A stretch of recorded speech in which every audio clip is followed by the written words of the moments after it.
Good morning. Thank you for joining us for today's webinar to quickly empower you with up-to-date clinical information and assist you with methamphetamine result interpretation.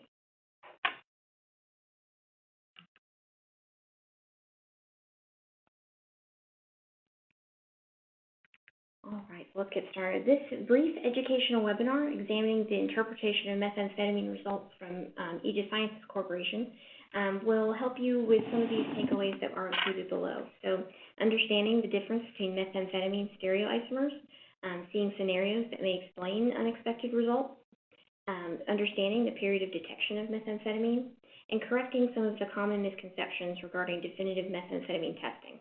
And lastly, where to seek out additional clinical support.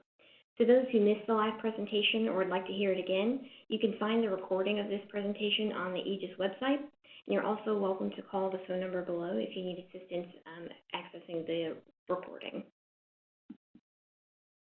So methamphetamine is a well-known central nervous system stimulant that is abused recreationally and infrequently prescribed as a stimulant or appetite suppressant.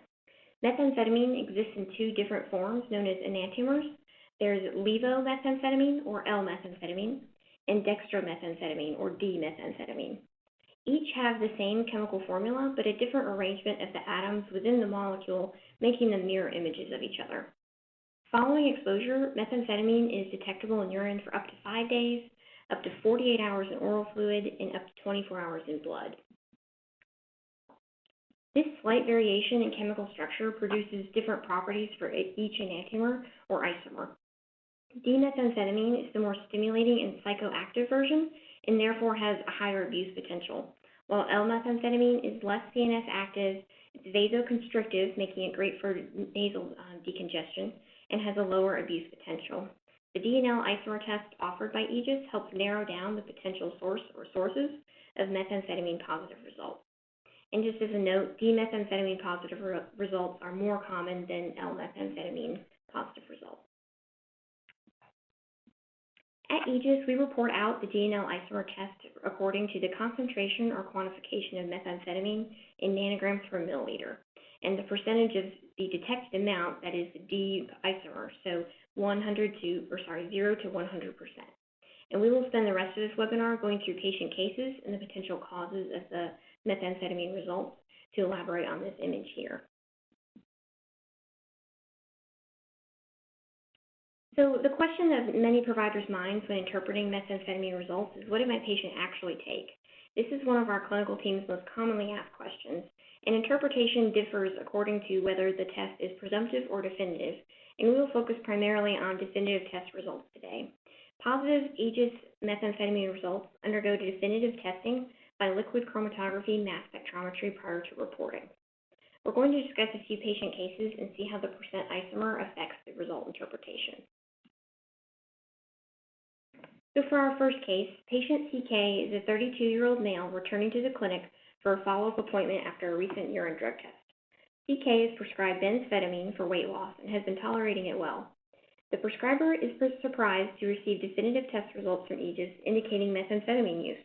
Before going in to see the patient, the provider calls the Aegis clinical team for assistance with the result interpretation. And as a side note, when D&L isomer testing is ordered, on the report you will see two different medication compliance result interpretations. So in the picture below, you can see where it says methamphetamine present at 396 nanograms per milliliter, and then a separate line that says D-methamphetamine present at 100%. So the D-methamphetamine medication compliance box is describing the methamphetamine above. So if the reported D percentage is between 95 and 100%, there are three potential sources that could cause this result. The first being prescription methamphetamine, or brand name Disoxin, and it is a Schedule II controlled substance prescribed for attention deficit disorder with hyperactivity.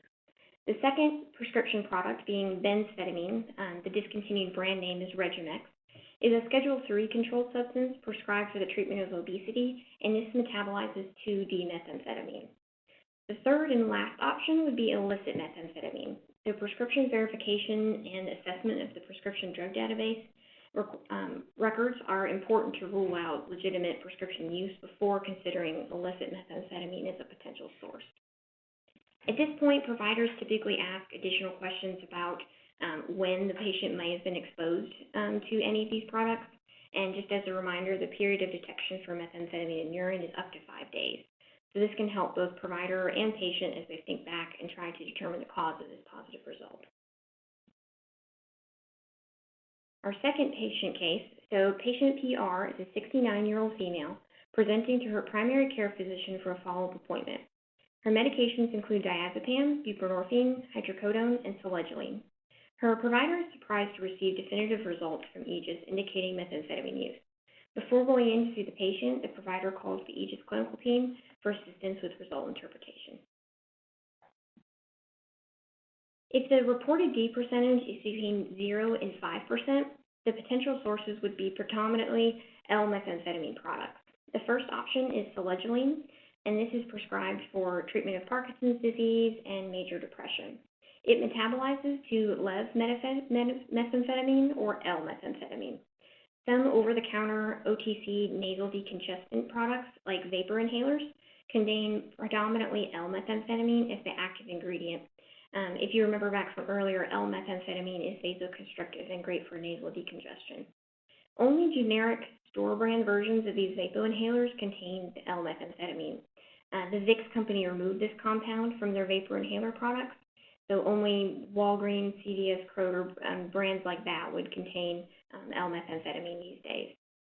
The last option would be illicit methamphetamine, and this would be considered if pharmaceutical methamphetamine exposure can be ruled out. There have been case reports of illicit methamphetamine composed of predominantly L-methamphetamine. However, illicit methamphetamine would be expected to be predominantly D-methamphetamine, given the desire for the stimulant effects of illicit use. So this is less common. This is our last patient case and the most uncommon of the methamphetamine results we see. The patient SB is a 22-year-old male seeing his provider for a follow-up appointment.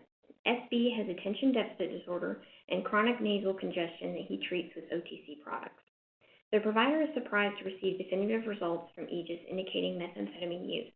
Before going in to see the patient, the provider calls the Aegis clinical team for assistance with the result interpretation.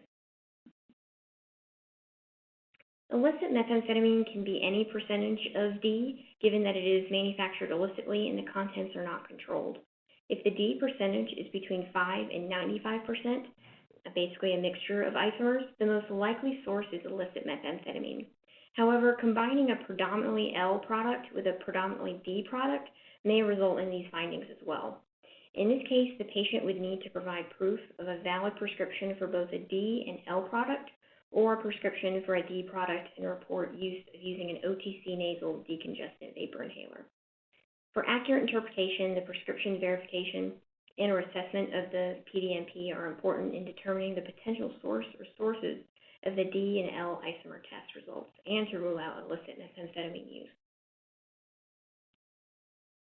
As you can imagine, there are several myths, misconceptions, and misunderstandings associated with methamphetamine result interpretation. The following medications will not cause a positive result on Aegis testing, as we use definitive testing with liquid chromatography tandem mass spectrometry. So products such as Sudafed products, amphetamine products like Adderall, Dexedrine, Vyvanse, methylphenidate products, and phentermine products will not cause positives for D or L methamphetamine on our testing. They may cause positives on immunoassay or presumptive point-of-care type of testing, as there is a lot of cross-reactivity with those types of testing. But on our testing, we will not see positives caused by these products. And as a side note, methamphetamine metabolizes to amphetamine, and we will occasionally see amphetamine present as the metabolite of methamphetamine, but the vice versa is not true. So amphetamine does not metabolize to methamphetamine. Let's briefly review. So drugs that can potentially be responsible for 95 to 100% D-methamphetamine results would include prescription methamphetamine, or brand name Defoxin, benphetamine, or illicit methamphetamine. So it's important to rule out both of those legitimate prescription products before assuming illicit methamphetamine. Drugs responsible for 0 to 5% D-methamphetamine, aka 95 to 100% L-methamphetamine. These products could include selegiline, over-the-counter vapor inhalers containing the L-methamphetamine, or illicit methamphetamine, which is less common. and drugs not responsible for any methamphetamine result on our Aegis type testing would be Sudafed products, Adderall, Dexedrine, Vyvanse, amphetamine products like that, phentermine, methylphenidate products, or any other OTC or prescription product. Before we wrap up, I would like to tell you about how to get in touch with us for our additional clinical support. We are the clinical pharmacists at Aegis Sciences and are ready and willing to take any of your calls and emails regarding today's content or any other questions you may have about result interpretation in general. This information covered today is also available in a written form accessible online at aegislabs.com. You go to Resources and then to Clinical Update. We have a couple minutes for questions, and you are welcome to direct any questions you have to the phone number or email address on your screen. Thank you so much for joining us today, and I hope this has given you additional insight to what did my patient actually take.